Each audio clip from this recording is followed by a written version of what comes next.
प्रिय विद्यार्थियों, इस समय मैं आप लोगों को कक्षा 10 हिंदी के पाठ्यक्रम में निर्धारित कुछ संस्कृत खंड का अध्ययन करा रहा हूँ।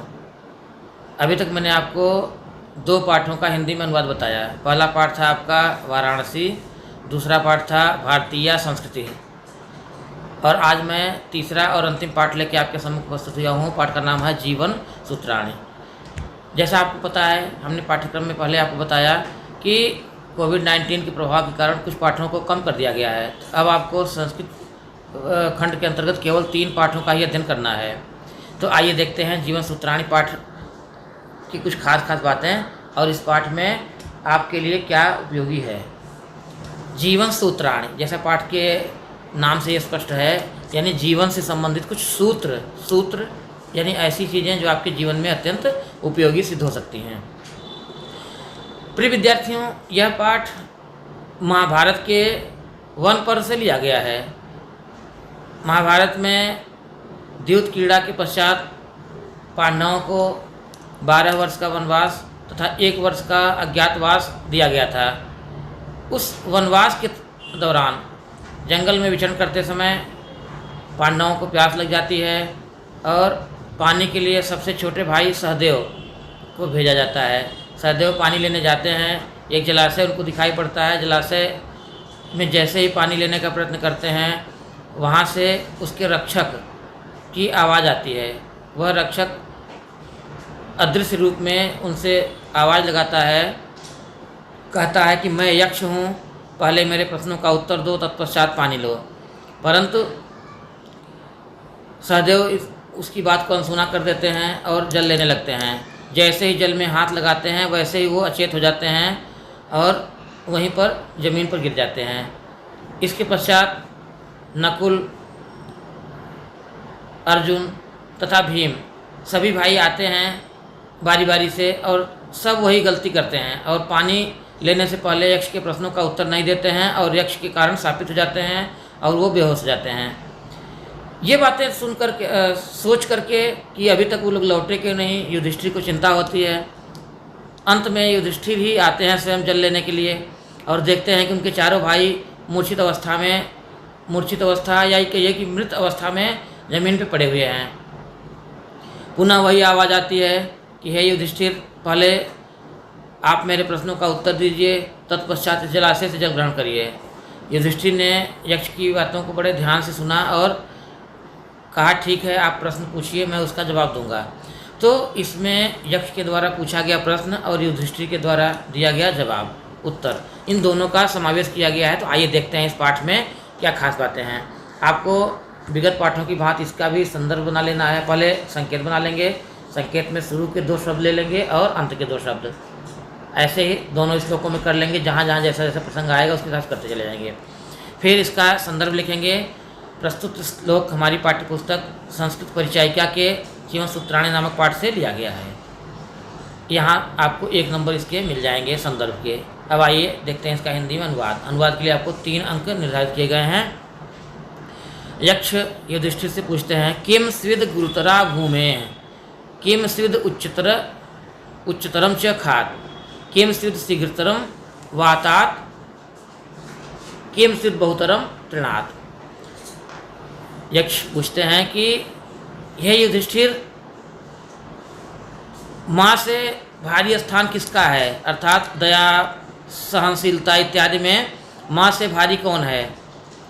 किम स्विद उच्चतरम च खात, ख माने होता है आकाश, और प्रतिष्ठा, सम्मान इत्यादि में आकाश से भी ऊंचा स्थान किसका है। फिर किम स्विद शीघ्रतरम वातात, और ऐसी कौन सी चीज़ है जो वायु से भी शीघ्र गमन करती है। किम स्विद बहुतरम तृणात्, और ऐसी कौन सी चीज़ है जो तिनके से भी ज़्यादा है, अर्थात तिनके के समान अत्यंत तुच्छ होते हुए भी संपूर्ण जीवन को नष्ट करने में सक्षम है। इन चारों प्रश्नों का जवाब देते हुए, उत्तर देते हुए धर्मराज युधिष्ठिर कहते हैं कि माता गुरुतरा भूमे, सहनशीलता, मान प्रतिष्ठा इत्यादि के संबंध में माता का स्थान धरती से श्रेष्ठ है, अर्थात माता धरती से श्रेष्ठ है। खात पितोच्चतर स्थान, और पिता का स्थान आकाश से भी ऊंचा है। मनः शीघ्रतरम वातात्, और मन की गति वायु से भी शीघ्र है।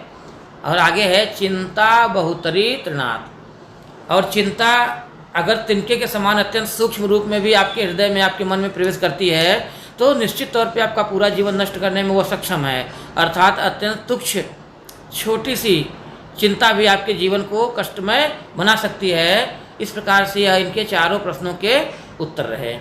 आइए अब तीसरे और चौथे श्लोक को देखते हैं। तीसरे श्लोक में प्रश्न किया गया है तथा चौथे श्लोक में इसी प्रश्न का उत्तर दिया गया है। किम स्विद प्रवस्तो मित्रम, किम स्विन मित्रम गृहे सतः, आतुरस्य च किमित्रम, किम स्विन मित्रम मरिष्यतः। प्रश्न किया गया कि किम स्विद प्रवस्तो मित्र, प्रवस्तो मतलब होता है परदेश गमन पर, यात्रा के दौरान। तो यात्रा के दौरान मित्र कौन होता है, किम माने कौन, किम स्विद मित्रे गृहम, और गृहस्थ व्यक्ति के लिए उसका मित्र कौन होता है, गृहस्थ व्यक्ति का मित्र कौन होता है। आगे देखिए आतुरस्य च किमित्रम, और आतुर माने बीमार, रोगी, रोगी का मित्र कौन होता है। तथा किम स्विद मित्र मरिष्यतः, और जो व्यक्ति मरणासन्न है, जो मरने की स्थिति में है या मर चुका है, उसका, इस मरिष्यतः मतलब होता है मरने के बाद, तो मरने के बाद मित्र कौन होता है। ये 4 सवाल किए गए हैं। इन चारों प्रश्नों के उत्तर आपको अगले श्लोक में मिलेंगे। एक बार फिर से देख लीजिए। यात्रा के दौरान, प्रवस्तो माने यात्रा, यात्रा के दौरान मित्र कौन होता है, तथा एक गृहस्थ व्यक्ति के लिए घर में उसका मित्र कौन होता है, तथा एक बीमार के लिए रोगी का मित्र कौन होता है, और मरने के बाद व्यक्ति का मित्र कौन होता है। इन चारों सवालों का उत्तर इसमें दिया गया है कि सार्थ प्रवस्तो मित्रम, सार्थ मतलब होता है कारवां या साथीगण। तो एक प्रवस्तो यानी परदेश में जो कारवां है, जो मित्रों का समूह है, वही उसका सच्चा मित्र है। भार्या मित्रम गृहे सतः, और पत्नी ही एक गृहस्थ के लिए उसका सच्चा मित्र है। आतुरस्य भिषंग मित्रम, भिषंग माने होता है वैद्य, और एक बीमार का सच्चा मित्र कौन होता है, वैद्य होता है। अगर वैद्य सही है तो बीमार की बीमारी दूर हो जाएगी और उसका जीवन बच जाएगा, तो उसका सच्चा मित्र कौन हो गया, वैद्य। और दानम मित्रम मरिष्यतः, और एक मरने वाले व्यक्ति के लिए सच्चा मित्र क्या होता है, दान, अर्थात जो सत्कर्म उसके हैं वही उसके साथ जाते हैं और उसी से उसकी पहचान बनती है। इसलिए जो उसके धार्मिक क्रियाकलाप हैं, जो सामाजिक क्रियाकलाप हैं, वही उसके सच्चे मित्र हो गए। आइए देखते हैं फिर से एक बार कि परदेश गमन के समय में सच्चा मित्र कौन है, तो कारवां, सार्थ माने काफिला, कारवां, काफिला ही सच्चा मित्र है प्रवास गमन के समय। और घर में सच्चा मित्र कौन है गृहस्थ के लिए, तो उसकी भार्या, उसकी पत्नी। और बीमार के लिए मित्र कौन सा उसका है, तो वैद्य ही बीमार का सच्चा मित्र है। और मरने वाले व्यक्ति के लिए सच्चा मित्र कौन है, तो दान धर्म इत्यादि जो क्रियाएं हैं वो इसके लिए सच्चा मित्र हैं। यह रहा आपके तीसरे और चौथे श्लोक का हिंदी में अनुवाद। आइए देखते हैं 5वें श्लोक में क्या खास बातें हैं। किम स्विद एक पदम धर्मम, यक्ष ने दृष्टि से कहा कि मुख्य रूप से धर्म क्या है, या एक पद में हम धर्म को किसे धर्म कह सकते हैं।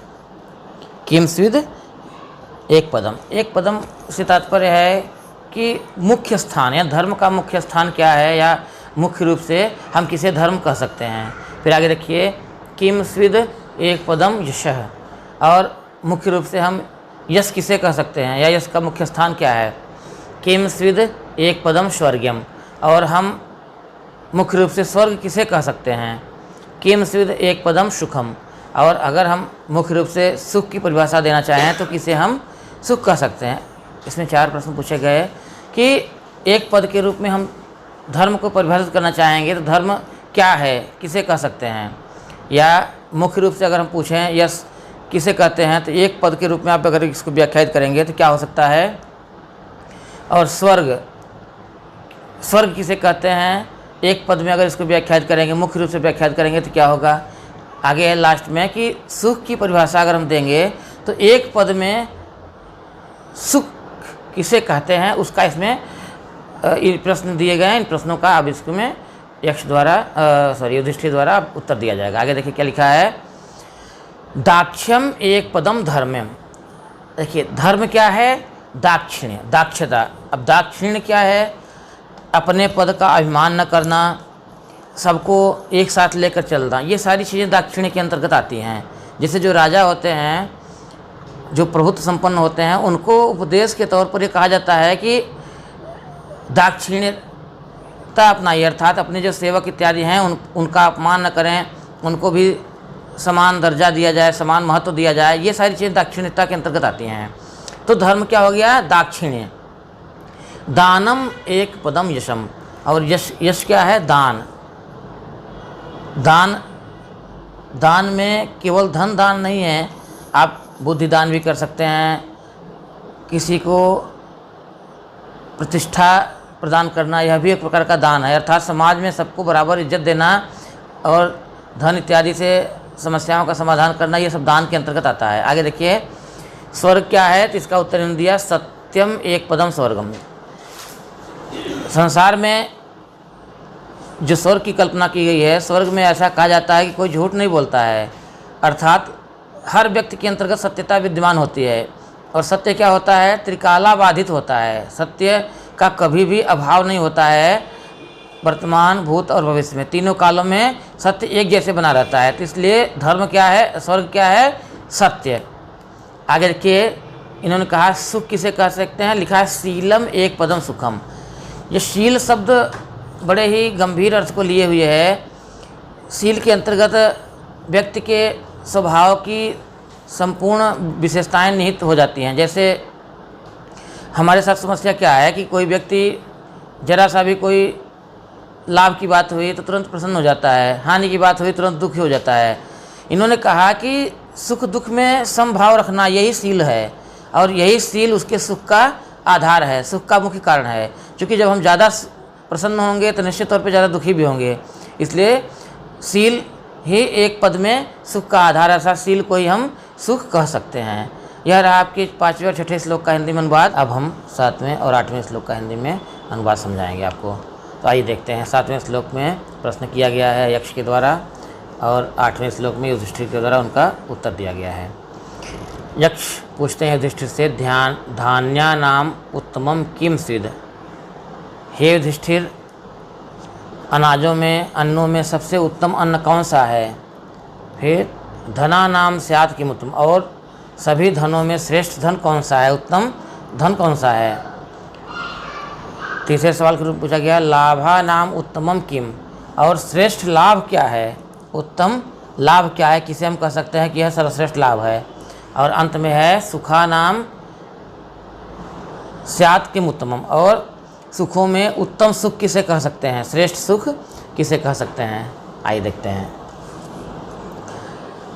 युधिष्ठिर ने जवाब दिया धान्या नाम उत्तमम दाक्ष्यम। दाक्ष्य क्या होता है? चतुरता या कार्यकुशलता। इन्होंने कहा कि कार्यकुशलता ही उत्तम अन्न है, उत्तम अनाज है। यानी जो आपको पुष्ट करने में, जो आपको संतुष्ट करने में सफल हो, वही उत्तम अनाज है। देखिए यह बड़ी चतुराईपूर्ण बात कही गई है। मान लीजिए कोई व्यक्ति ऐसा है जो मीठा खा के संतुष्ट होता है, लेकिन वह हर किसी व्यक्ति के लिए नहीं है। जो व्यक्ति बीमार है, डायबिटीज़ का पेशेंट है, उसके लिए मीठा तो हानिकारक हो सकता है। इसलिए एक ही अनाज हर किसी के लिए उत्तम नहीं है। अर्थात व्यक्ति विशेष के अनुसार जो उत्तम, उसको जो संतुष्ट कर सकता है, जो उसको श्रेष्ठ बना सकता है, वही धान, वही अनाज उत्तम है। आगे देखिए धना नाम उत्तमम श्रुतम। प्रश्न पूछा गया था कि उत्तम धन क्या है? तो इन्होंने कहा श्रुत। श्रुत माने शास्त्र। शास्त्र ही श्रेष्ठ धन है। क्योंकि शास्त्र ज्ञान है तो धन अर्जित कर लेंगे, और धन कितना भी आपको मिल जाए निश्चित तौर पे उसका अपव्यय कर देंगे, दुरुपयोग कर देंगे। आगे देखिए लाभा नाम श्रेयम आरोग्यम सुखा नाम। लाभा नाम श्रेयम आरोग्यम। निरोगित काया ही सबसे बड़ा लाभ है, सबसे बड़ा श्रेष्ठ लाभ है। इसलिए कि यदि ढेर सारा लाभ आप कमाते हैं लेकिन शरीर ही आपका स्वस्थ नहीं रहता है, तो निश्चित तौर पे आपका वह लाभ आपके किसी हित में नहीं आएगा। आप देखते होंगे व्यक्ति पैसे तो बहुत कमा लिया, पता लगा पैसे कमाते कमाते उसको बीमारी हो गई, कुछ ऐसी बीमारी हो गई जिसके कारण वह उस धन का उपयोग नहीं कर सकता है, तो क्या हो गया, वह उसके दुख का कारण बन गया। इसलिए सबसे बड़ा सुख क्या है, आरोग्य। लाभ क्या है, आरोग्य, है ना। आगे देखिए, सुखा नाम तुष्टि उत्तमम, और उत्तम सुख। प्रश्न पूछा गया था सुखा नाम स्यात् किम उत्तमम, उत्तर दिया गया सुखा नाम तुष्टि उत्तमम। संतोष रूपी जो सुख है वह सर्वश्रेष्ठ सुख है। चूँकि व्यक्ति की इच्छाएं अनंत होती हैं, हम एक इच्छा की आपूर्ति होने के पश्चात दूसरी इच्छा को प्रकट कर लेते हैं, लेकिन जब व्यक्ति के अंदर संतोष आ जाएगा तो निश्चित तौर पर उसको सुख की प्राप्ति हो जाएगी, क्योंकि असंतोष में ही दुख होता है। इस प्रकार से युधिष्ठिर ने यक्ष के द्वारा पूछे गए इन प्रश्नों का बड़ा ही समीचीन जवाब दिया। यह रहा आपके इन 2 श्लोकों का हिंदी में अनुवाद। आइए देखते हैं 9वें और 10वें श्लोक में क्या है। यक्ष युधिष्ठिर से प्रश्न करते हैं कि किम नु हित्वा प्रियो भवति, अर्थात ऐसी कौन सी चीज़ है जिसको हम छोड़ दें, हित्वा माने छोड़ करके, ऐसी कौन सी चीज़ है जिसको हम छोड़ करके सबके प्रिय हो सकते हैं। किम नु हित्वा न सोचतुम, और ऐसी कौन सी चीज़ है जिसको हम छोड़ करके सोचनीय अवस्था से बाहर निकल सकते हैं, अर्थात अपने आप को संतुष्टि के लेवल तक, संतुष्टि के स्तर तक पहुंचा सकते हैं। किम नु हित्वा ही अर्थवान भवति, और ऐसी कौन सी चीज़ है जिसको हम छोड़ करके धनवान बन सकते हैं, अर्थवान माने धनवान।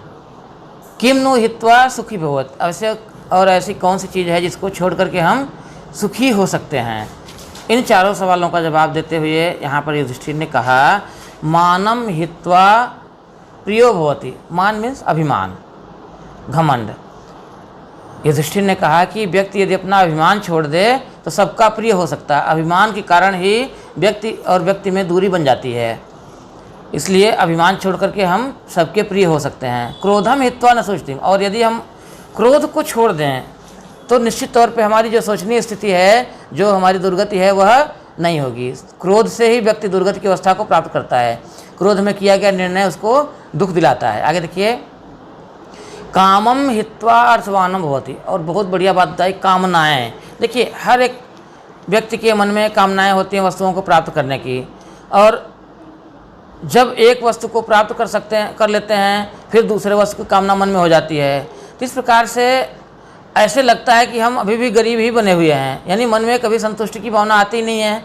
तो जो कामना है, युधिष्ठिर ने कहा कि व्यक्ति कामनाओं को छोड़ करके निश्चित तौर पे धनी हो सकता है, अर्थवान हो सकता है। आगे देखिए, लास्ट में है, प्रश्न पूछा गया किम हित्वा सुखी भवेत, तो इन्होंने लिखा लोभम हित्वा सुखी भवेत, अर्थात व्यक्ति लोभ को छोड़ दे तो निश्चित तौर पे सुखी हो सकता है। आप पढ़े होंगे लोभ पापस्य कारणम, अर्थात लोभ ही समस्त समस्याओं की जड़ है। तो इसलिए लोभ को छोड़ करके हम सुखी हो सकते हैं। लोभ में क्या होता है, हम मन में असंतुष्टि का भाव लिए हुए घूमते रहते हैं और हमेशा दूसरों की वस्तुओं को देख करके मन में ईर्ष्या का भाव रखते हैं और वो हमको दुख देता है। इसलिए लोभ को छोड़ करके निश्चित तौर पे हम सुखी बन सकते हैं। इस प्रकार से यह रहा आपके यक्ष से युधिष्ठिर संवाद से संबंधित आपका पाठ जीवन सूत्राणी, और इस पाठ का हिंदी में अनुवाद। आशा करता हूँ कि आप लोगों को हमारे द्वारा बताए गए अर्थ से संतुष्टि हुई होगी। तो निश्चित तौर पे इस अर्थों को आप समझ लिए होंगे, और हमारे द्वारा जो लेखन सामग्री भेजी गई है उसको आप लोग अपनी उत्तर पुस्तिका में अवश्य उतार लिए होंगे। यह आपके संस्कृत परिचायिका पाठ का अंतिम पाठ रहा है। आपको केवल 3 ही पाठ पढ़ने हैं। इन्हीं 3 पाठों से आपकी परीक्षाओं में 4 नंबर के सवाल आएंगे। 4 नंबर के सवाल तो होंगे आपके अनुवाद से संबंधित, जिसमें एक गद्य अथवा एक पद्य दिया रहेगा, गद्य और पद्य दिया रहेगा, दोनों में से किसी एक का आपको अनुवाद करना है। दूसरा आपका आएगा इन्हीं पाठों पर आधारित प्रश्नों के उत्तर। तो इसके बाद हम प्रश्नों के उत्तर भी आपको भेजेंगे। इन प्रश्नों के उत्तरों को आप अपनी उत्तर पुस्तिकाओं में उतार लीजिएगा और उसको याद करिए। तीसरा इससे संबंधित सवाल आता है 2 नंबर का, वो आता है अपनी पाठ्य पुस्तक से याद किया हुआ कोई श्लोक। अभी तक हमने आपको पढ़ाया श्लोक से संबंधित, अर्थात पद्यांश का एक ही पाठ है ये जीवन सूत्राणी। तो इसी पाठ में से कोई श्लोक आप याद कर सकते हैं। इसके पहले भारतीय संस्कृति हम पाठ पढ़ाए थे, उस पाठ में भी एक श्लोक दिया हुआ है, उस श्लोक को भी याद कर सकते हैं। तो जहाँ से आपको सहूलियत नज़र आए वहाँ से एक श्लोक जरूर याद कर लेना।